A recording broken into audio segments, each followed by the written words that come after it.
તો આજના આ શોર્ટ્સમાં આપણે ભારતની જે ચિત્રકળાઓ છે એ ચિત્રકળાઓ વિશે વાત કરીશું। દોસ્તો ભારતમાં ખાસ કરીને જે મુઘલ ચિત્રકળા છે મુઘલ ચિત્રકળા વિશે આપણે નાનકડા એવા શોર્ટમાં બહુ બધી માહિતીઓ છે એ ભેગી કરી તમારી સમક્ષ મૂકી છે જે વારંવાર પરીક્ષામાં પૂછાય છે।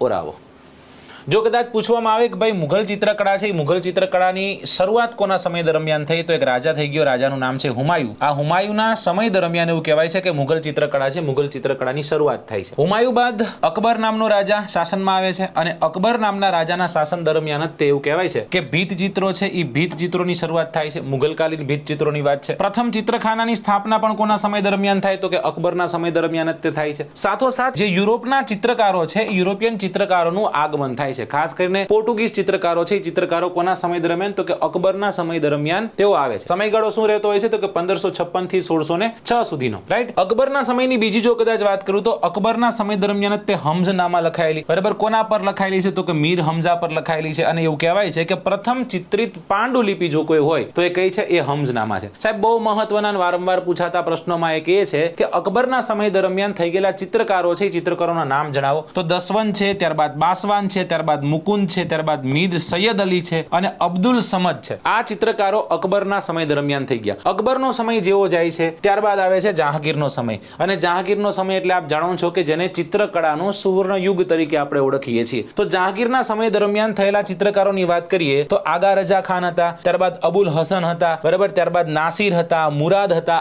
આ કોના સમય દરમિયાન જહાંગીરના સમય દરમિયાન થઈ ગયેલા ચિત્રકારો છે। સાથોસાથ એ પણ યાદ રાખીશું કે આગ્રામાં આગાર ખાન એક વ્યક્તિ હતો અને એ ચિત્રકાર હતો। એ ચિત્રકાર દ્વારા કે પછી એના નેતૃત્વમાં ચિત્રખાનાની શરૂઆત થાય। જો ચિત્રખાનાની શરૂઆત કોના સમય દરમિયાન થઈ હતી અકબરના સમયમાં, પણ એમ પૂછ્યું કે ભાઈ આગ્રામાં ચિત્રખાના છે ચિત્રખાનાની શરૂઆત કોના સમય દરમિયાન થઈ તો કે જહાંગીરના સમય દરમિયાન। કોના નેતૃત્વમાં થઈ તો કે આગા રખા ખાન છે એના નેતૃત્વમાં થઈ હતી। ત્યારબાદ છેલ્લો રાજા આવે છે, રાજાનું નામ છે શાહજહાં, બરાબર। શાહજહાંના સમય દરમિયાન થઈ ગયેલા ચિત્રકારોમાં મોહમ્મદ ફરીદ છે, મોહમ્મદ નાદિર છે અને ચિંતામણી છે। તો આ પ્રકારના ચિત્રકારો છે કોના સમય દરમિયાન છેલ્લો રાજા એટલે કે શાહજહાં। શાહજહાં છેલ્લો નહોતો સાહેબ, ઔરંગઝેબ છેલ્લો હતો। ઔરંગઝેબના સમય દરમિયાન ચિત્ર છે એ ચિત્ર શૈલી મૃત્યુ પામી જાય, મુઘલ ચિત્ર શૈલી છે એ મૃત્યુ પામે છે એવું કહેવાય છે। હું નાનકડો એવો પ્રશ્ન તમને પૂછું છું કે સ્થાપત્યનો સુવર્ણ યુગ તરીકે કેને ઓળખવામાં આવે છે, કયા રાજાના સમયને ઓળખવામાં આવે છે? કોમેન્ટ કરો। જય હિન્દ, જય ભારત।